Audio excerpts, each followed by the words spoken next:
All right, guys. Hello. Welcome back. Guys, we have a kind of all over the place lesson here today. All right. In our last lesson, I introduced you guys to decolonization. And then we pretty much went through India throughout the entire 20th century. Okay. Today, we're going to take a step back and instead we're going to kind of go in different parts of the world. All right. We're going to go in Southeast Asia. We'll go into Africa and then kind of look at decolonization in other places. Okay.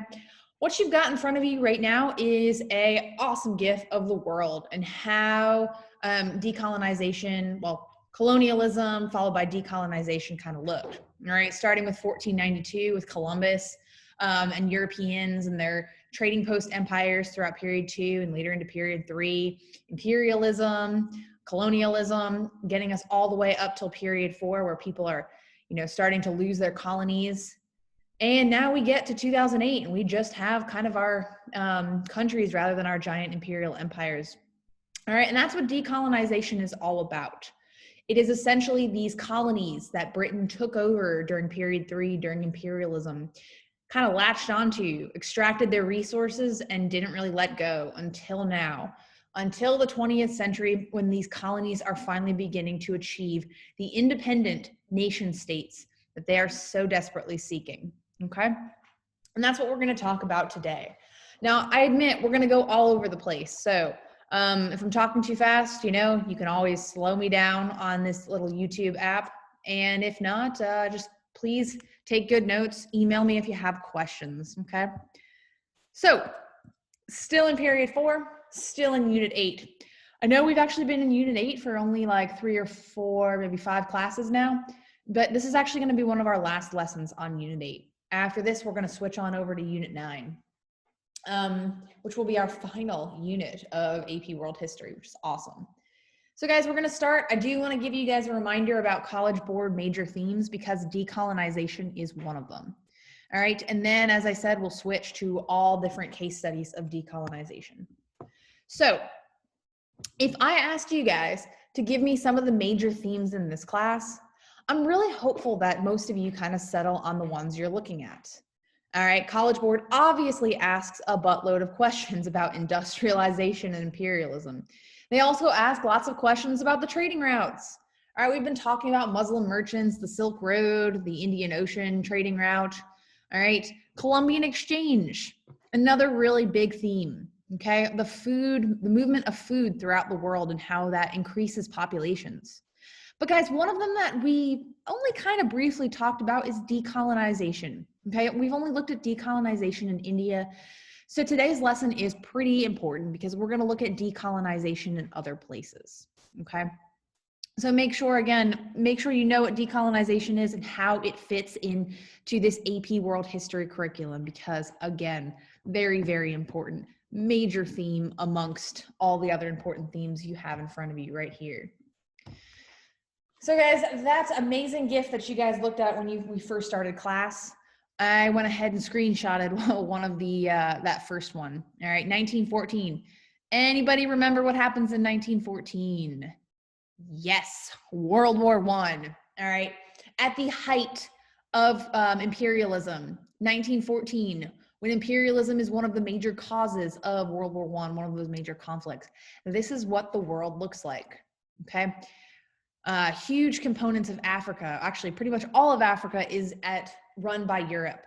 Huge components of Asia are run by Europe, okay? Settler colonies throughout the Pacific, all right? Australia, New Zealand, all right? Other places, the United States is also a imperial power, okay? The United States is in Cuba, is in, the Philippines. This is what the world looks like, and it looks very, very European and American, okay? But that changes. And in 2008, oh gosh, the year I graduated high school, in 2008, this is what the world looks like, okay? Where did all of the empires go? Where did all of these colonies go? It's not like they just disappeared, they're still on the map. But all of these places become independent, okay? Some through armed struggle, others through negotiated peace settlements. All right, in India was able to negotiate their own independence movement from the British. Other places that we'll talk about today, have to do it through armed struggle, okay? And as I just said, guys, when we are talking about these independent movements, College Board wants you to know that pretty much all of these colonies undergo one of two processes. They either go peaceful independence movements or they go through armed struggles, okay?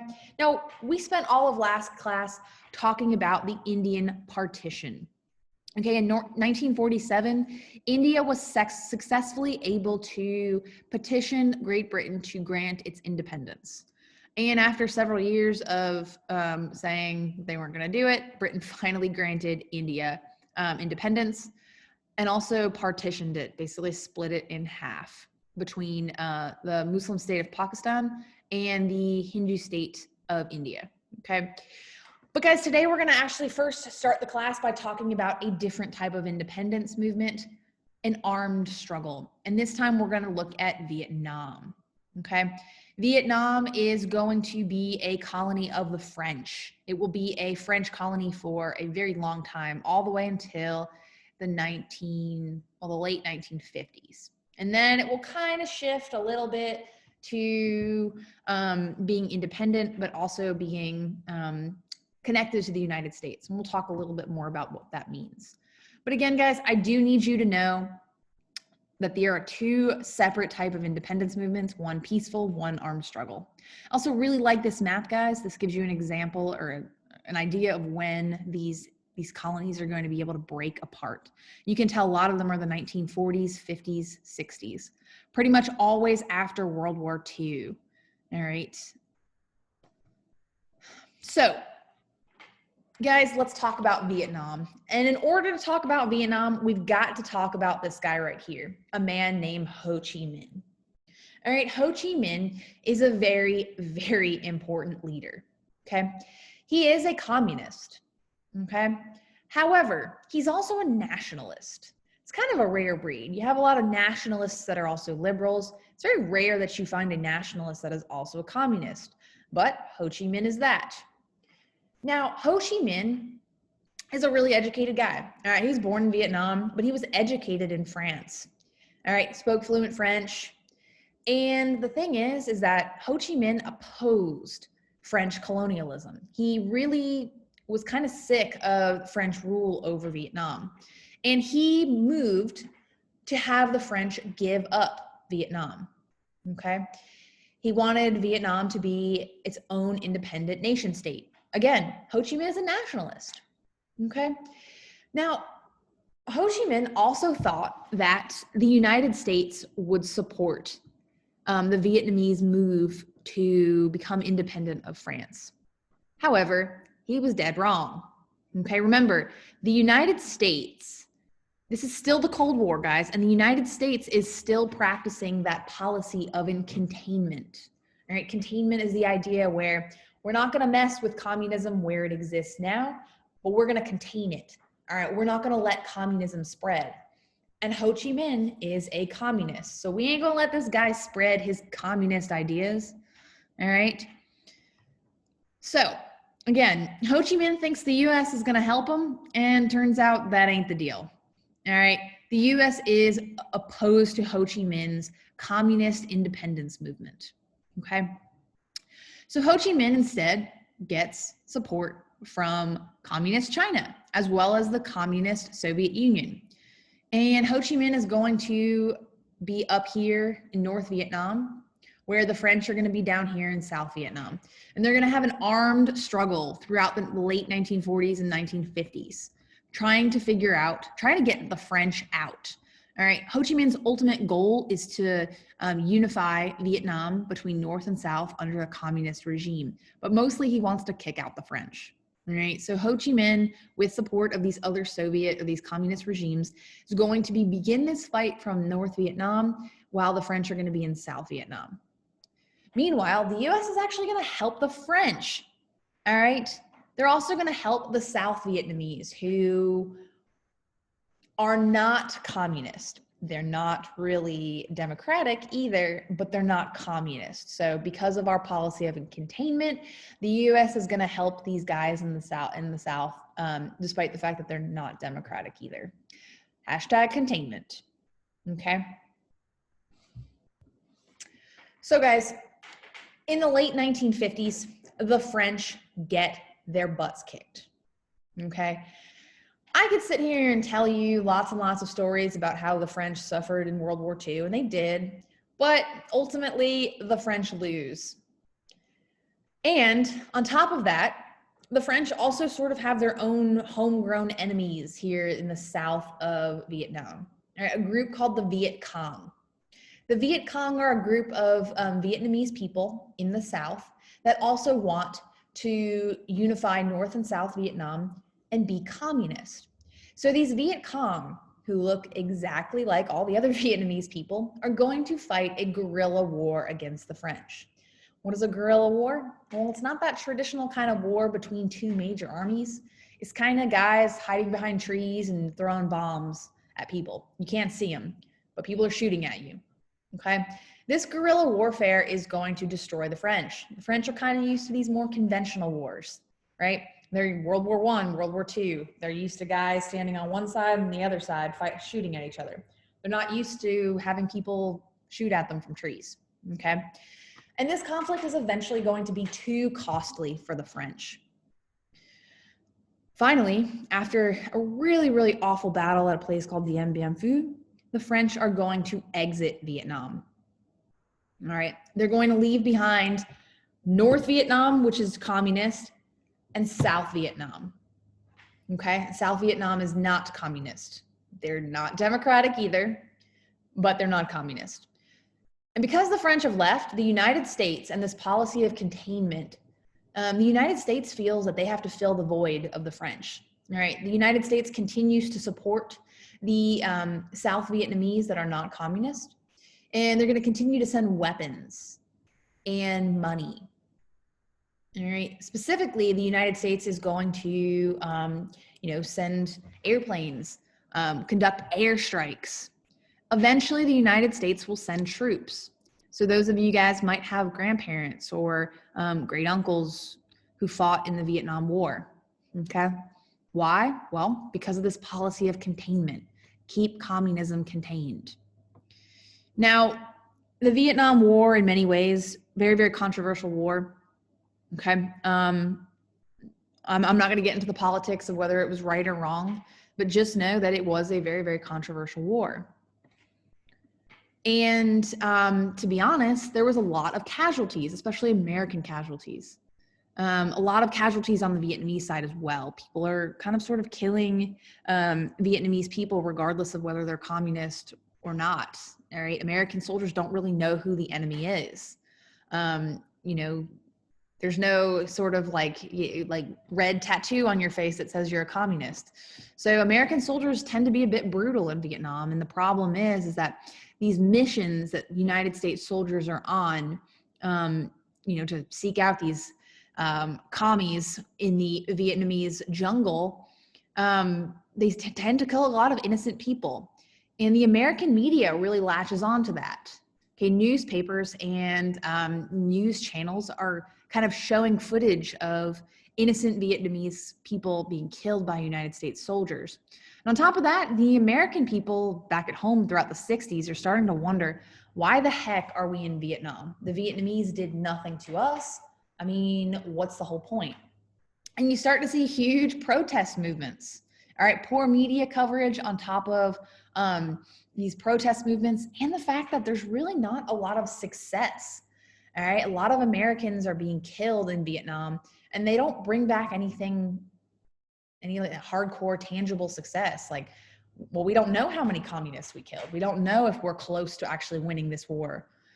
So by 1973, the United States negotiates a treaty between the North Vietnamese communists, and essentially the United States is like, look, we'll back out as long as you leave South Vietnam free from your communist crap. And the North Vietnamese say, oh, obviously, we're all for that. So the United States leaves South Vietnam in 1973, and almost immediately after that, North Vietnam declares war on South Vietnam, takes it over. Unfortunately, by this time, Ho Chi Minh is dead. So what that means is that North and South Vietnam are reunited and Vietnam becomes a communist country. Okay. Let me be very, very clear. This is maybe the lowest point of the Cold War for the United States. This is a communist victory. Thousands of Americans have died in this war, and we have no tangible success whatsoever. And now Vietnam, with that idea of that domino effect, where once one falls, another one falls. And now in this area, Vietnam and Laos have now become communist states. So this is a very, very, very serious low point for the United States. However, the good news is this: Vietnam has decolonized. They've kicked out the French, and filling that void of the French was the United States. So Vietnam, through this armed struggle, managed to sort of free itself from colonialism. All right. We can sit here and talk about the negatives as Americans, but on the other hand, the decolonization process for the Vietnamese is a success. Okay. And yes, what's really interesting, and I'm going to regret showing you guys this picture, is that if you go to Hanoi, Vietnam, you can actually go and visit Ho Chi Minh's body. He's kind of like the father of Vietnamese communism. And for some weird, strange reason, communists love to embalm their dead leaders. So a couple years ago when I was in Vietnam, I went and visited Ho Chi Minh's embalmed body. It's pretty dang disgusting. If you guys want to look up on Google what he looks like, they totally botched the embalming process, and Ho Chi Minh kind of looks like a weird China doll. But you can't take pictures inside the tomb, but this is outside his like very communist looking tomb, as well as all these communist flags. Yeah, I'm not gonna lie, my parents were not happy when I sent them this picture, but it is what it is. All right, guys, shifting gears a little bit, we got to talk about another decolonization process. There's a good general rule that when you're thinking about decolonization and you're thinking about the British and the French, for the most part, the British allowed their colonies to peacefully negotiate separation, okay, especially after World War II. The other rule is that the French generally kind of wanted to be bad about this and forced their colonies to fight in an armed struggle.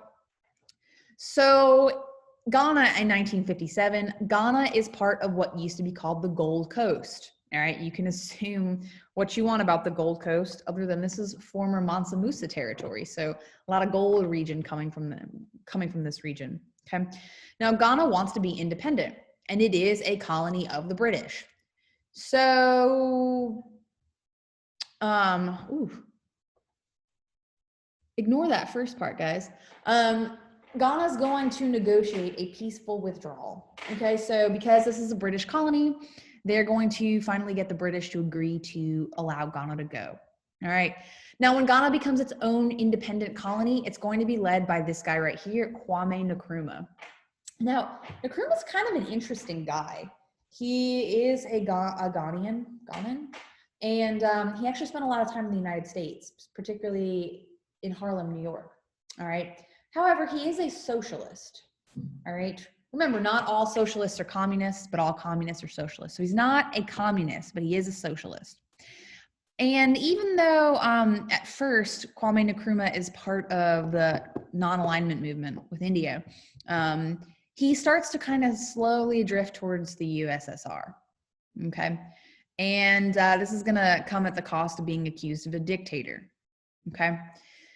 Later on, in 1966, Kwame Nkrumah will be assassinated by the CIA. I mean, we can pretend that it wasn't the CIA, but it definitely was. All right. One thing you do need to know about Ghana in 1957 is that Kwame Nkrumah also sort of kind of the founder of this idea of Pan-Africanism. All right. So Pan-Africanism is kind of this idea that everyone in Africa has the same struggles. Everyone in Africa should be working together for the same goals. Okay. So even if you're, Sudanese from Sudan or Ghana from Ghana, you're African. So you need to be working together for the same goals. Okay, this is still something that exists today, but it kind of goes back to this guy right here. Now that we're talking about Africa, Africa's had a pretty rough go in AP World History. All right, we said in period 1, Africa was doing pretty great, especially with those Swahili coast city-states, okay? Mansa Musa over in West Africa. The problem is the slave trade in period 2 and then later imperialism in period 3. Well, Africa's going to continue to have a rough go in period 4. So I know this is a little bit of a blurry map, but I think this is a really important map for you all to see. Okay. Remember, when Europe comes into Africa, they're not there as a humanitarian mission. They're not there to build infrastructure. They're there to extract resources. And when it's time for Europe to go through this process of decolonization, they basically leave nothing behind except for a bunch of random lines in a map and created countries that have caused a lot of problems. So what I need you to know is that Europe is going to leave Africa by 1975. So hooray, all right? The British get out of Ghana. The French get out of West Africa, okay? The Germans have been gone since World War I. But the problem is, guys, is that when the Europeans leave, they leave behind a complete and utter disaster, going back all the way to the Berlin Conference, when a bunch of white European dudes drew those arbitrary lines on a map. So when Europe leaves in the 70s, they leave behind these countries that don't make any sense. So remember, Europe was drawing lines through maps for their own consideration of resources, all right? So we're gonna create the Congo right here, this big blob right in the middle, because that's where all the rubber is. They don't think about the different religious groups or different ethnic groups, different linguistic groups, okay? They don't think about the history, all right? Some of these tribes in period 2 sold each other off into the transatlantic slave trade, and now they're being forced to be neighbors in a country that doesn't make sense. And so a lot of these places are going to have problems. A lot of these different African groups are going to hate each other, all right? And on top of that, because of this long history of imperialism, of resource extraction, Europe's not going to have built any infrastructure. They're not going to have build roads, factories. What they have done is instead extracted Africa's resources, and they've left behind countries that don't make sense and completely underdeveloped regions with no sort of roads or infrastructure, hospitals or schools, all right? And the combination of this lack of infrastructure and these states that just make zero sense is going to cause a lot of unstable political systems. So today, guys, whenever you hear about the turmoil coming out of Africa, you can point your finger and say it's the Europeans' fault, okay? It's the Europeans' fault across period 2, period 3, and period 4. And so, guys, even though decolonization is a good thing for a lot of places around the world, it's actually kind of a sad story in Africa, okay? The story of Africans' decolonization, it's largely this legacy of unstable political systems, all right? Ethnic groups fighting against each other because of painful histories, all right? Poverty, no infrastructure, no schools, no hospitals, no roads, and disease. All right, think about the struggle that Africa is currently undergoing with the AIDS virus. All right, a lot of that has to do with the fact that there's no infrastructure. All right, there's not education because of the complete and utter mess Europe left Africa in when Europe left during the process of decolonization.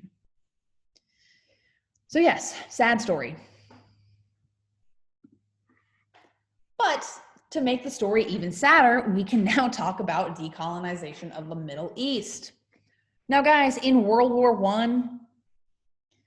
I told you that in the aftermath of World War I, the Treaty of Versailles created a system of mandates. So the former colonies of both Germany and the Ottoman Empire were given to the British and the French through this process of the system of mandates, okay? Now, the problem is, guys, is that a lot of these ethnic groups in the Middle East, they fought in World War I. They fought on the side of the Ottomans. They fought on the side of the Germans. And they expected that in the aftermath of the war, they would be given independence, all right? They would be given their own nation states. Turns out that don't happen. And instead, the British and the French come in. okay? Now, after World War II, the British and the French, they ain't doing so hot, all right? And they can't really afford all the colonies they have everywhere. So one of the first things they do with these mandates is they create new states, okay? They create Egypt, modern-day Syria, Lebanon, and Iraq. Now, historically, all of these places were single export regions. And what happens when you have a single export region? Well, Europe probably doesn't invest in infrastructure. So these new states, Egypt, Syria, Lebanon, and Iraq, sure, they have oil. Sure, they have other sort of like cotton, but now they don't have any infrastructure. And now Europe has just said, hey, congrats, you're now a state. Bye, good luck. But it gets even sadder, guys. First of all, during World War II, Europe promised Palestine that they would be their own independent state. However, they also promised the Jewish people that they would give Israel back to the Jews as an ancestral homeland. Okay? So what happens when you're British and you promise both Palestine and the Jews their own state in the same place? Well, someone's not going to be happy. Now, after World War II, after people realize the absolute atrocity that is the Holocaust, Great Britain agrees to give Israel to the Jews, okay? The Palestinians, however, and the Arabs in this region, pretty upset about this. All right, they've been living there for centuries now. The Jews, if you know the religious history, the Jews haven't really lived in Israel in a very long time. The Palestinians say, look, we're Muslims. We get along with the Jews, all right? We're all monotheistic. We're happy if you want to give them a homeland, but why not do it in the former colonies of Germany? Why do you have to do it here? And they make a great point, all right? It's Germany that's committed this Holocaust. Why can't there be some sort of land in, Germany that has a homeland for the Jews? Why do you have to take Muslim land in the Middle East? And it's a great point. So while the Jews kind of start to flock to this new region, all right, this new place called Israel, Palestinians are going to be pushed off the land that they've owned for centuries, while thousands of Jews from Europe and from all around the world are going to move to this new state that, again, Britain just kind of pointed to a map and said, okay, that's yours. Now, you all know that this is not going to end well, because whenever Europeans design a map, they usually mess it up. So guys, in 1948, just 3 years after the Holocaust, all right, just 3 years after World War II, Israel will be proclaimed a state, all right? And almost immediately, when Israel, this Jewish homeland, is proclaimed a state, all of these surrounding Muslim former mandates will invade Israel. All right, so think about this. Can you imagine you've just survived the Holocaust? All right, you've spent 3 or 4 years in Auschwitz or one of those awful, awful concentration camps. You move to Israel within a minute of your place being called, or your state being made an actual country. Boom, Arab nations invade. All right, you're obviously never going to get peace. The good news is for the Israelis is that the Arab nations are not industrialized, so they don't have the modern weaponry. Meanwhile, the Jews, the Israelis, are going to enjoy the backing of the United States and Great Britain.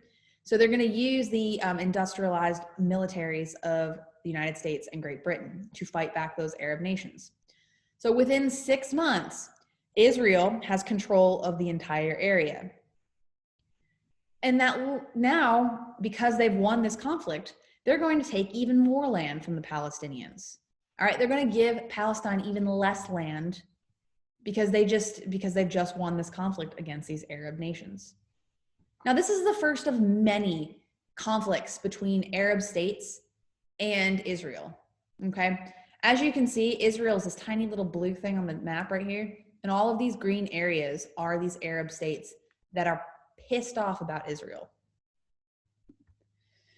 Now, the United States is going to continue to back Israel, all right, throughout 1948 and all the way until 2021. The United States always will back Israel. They will grant Israel money, weapons, all right, and constant support every time an Arab nation declares war on Israel, and it happens quite a bit. On top of that, Israel's going to be a nuclear power, which is terrifying, but Israel becomes a nuclear power. The surrounding states around Israel are not nuclear powers, okay? And all of this, guys, begins to create animosity, all right? Now, for the first time in history, the 20th century, we have conflict between the Jews and the Muslims, all right? Historically, Jews and Muslims were BFFs, all right? Monotheistic powers, believed in one God, had a very, very close historical ancestry. And now, because of the creation of this Israel homeland, we have a lot of problems. And we have problems not just between the Muslims and the Jews, but we also have problems between the United States for backing Israel and the Muslims in the Middle East. And this animosity and hatred is going to fester throughout the 1940s, the 50s, the 60s, the 70s, the 80s, the 90s. All right? Lots and lots of conflict. Muslims pissed off about Israel. Okay? And throughout, we're going to see at least 3 more wars between these Arab states and Israel. And the result will be that Jewish settlers will continue to take more and more land away from these Palestinian Muslims. Okay? I wanted you guys to see what this looks like. In 1947, the Jewish homeland is going to be granted these tiny little white areas. That's it. That's all they're getting. Okay? But that's fine. I mean, that's the ancestral homeland of straight out of the Bible, straight out of the Old Testament. Okay? But because of these wars, because of the 1947 war, Israel is able to take lots and lots of more land. All right? Jerusalem, for example, it is a holy city for both Jews, Muslims, well, and Christians as well. This is part of Palestine in 1947, but over time, it slowly becomes part of Israel because of these conflicts fought. Now, all right, you guys maybe have heard about the West Bank. That's right here. These little green specks, that's all that is left of Palestine. So yes, the conflict in the Middle East, you can see it in right here.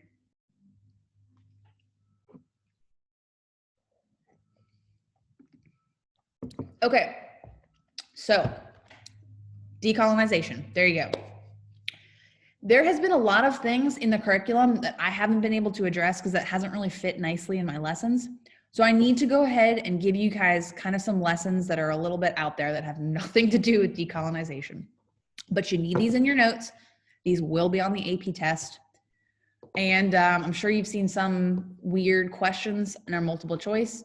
So this is what I need you guys to know about, okay? First and foremost, I know we got to go all the way back till 1910, the Mexican Revolution. So College Board wants me to tell you guys about several instances in which leaders try to redistribute land. What that means is land is owned by the wealthy, it's taken by the wealthy, and then redistributed to the poor. Okay, so this sounds kind of like a communist thing, doesn't it? And it is, but not always. All right, the Mexican Revolution is one of the first examples of an attempt at land redistribution. Okay, between 1910 and 1920, Mexico will fight a revolution. What will happen is liberal reformers, okay, so again, liberal is sort of a different word than what it means now, are going to overthrow a very conservative military dictatorship. So Mexico is going to be run by a military dictatorship. All right, this is the same military dictatorship that gets the Zimmerman telegraph in World War I. What?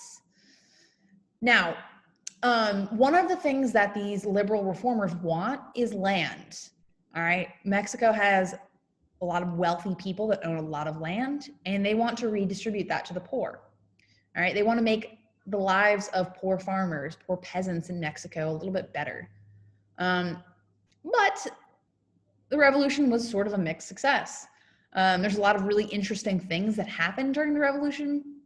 At one point, one of the Mexican leaders, a guy named Pancho Villa, actually invades the United States. And he actually fights a battle against General Patton. You guys probably have heard about Patton in World War II, but it's where he gets his start. But overall, it's kind of a mixed success. Like, sure, there's going to be some land reforms. So land will be redistributed to some of the poor, and a democracy will kind of grow out of this revolution. But Mexico to this day really only has a one-party system. All right, they usually have very powerful leaders who don't really have to give much to the, because they don't have oppositional parties. But land and liberty is kind of their the Mexican like logo, and it kind of comes from this revolution. Okay.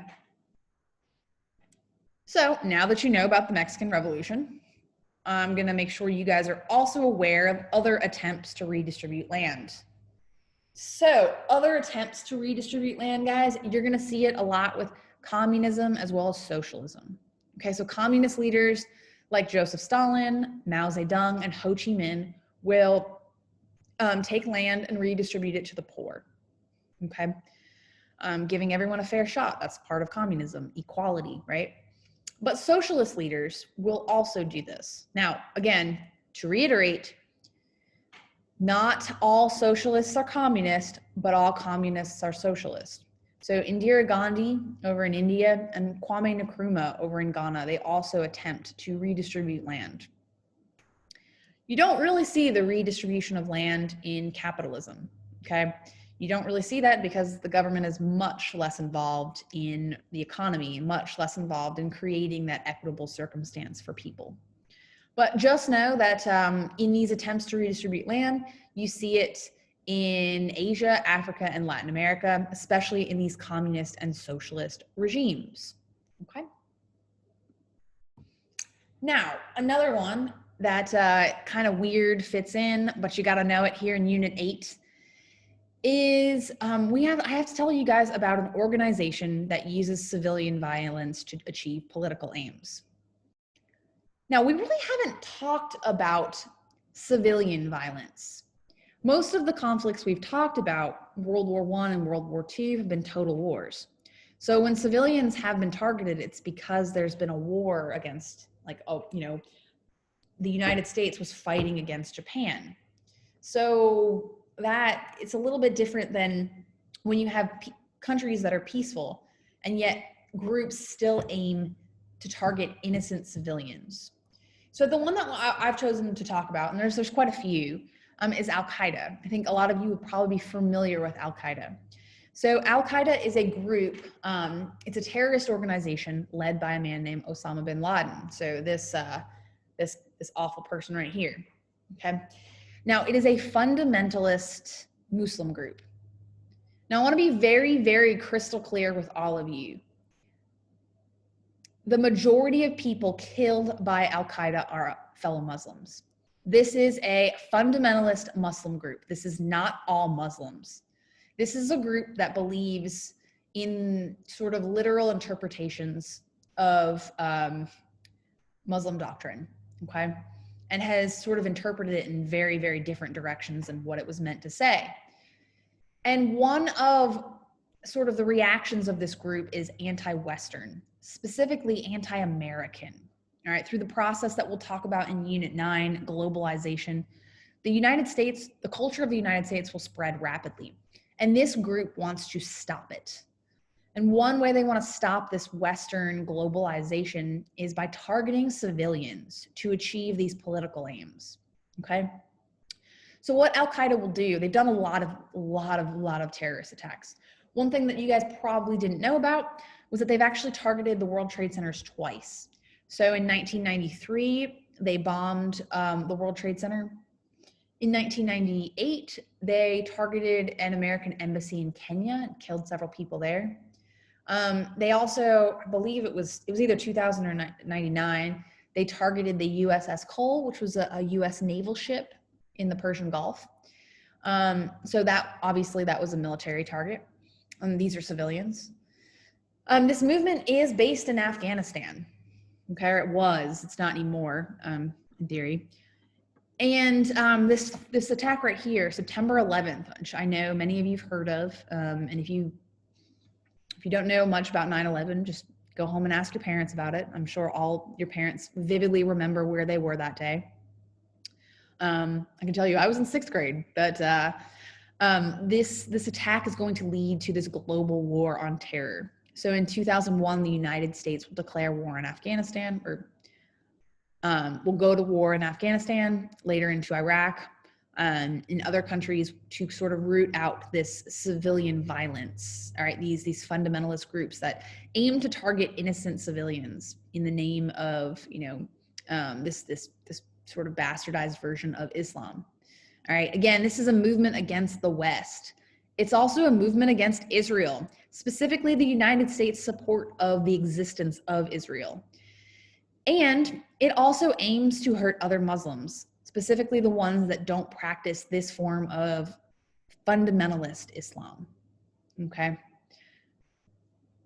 What is the sort of overarching goal of Al Qaeda? Well, fear. Okay, to create PR for this cause. All right, to end the westernization, the globalization of Western culture. Okay. We're going to talk more about what that Western culture is next class when we start Unit 9. All right, guys. So, as usual, please let me know if you are watching this and missing class. I've obviously got some in-class work, so please send me an email if you're here to just catch up. But have a great rest of your day, and I will see you guys in class.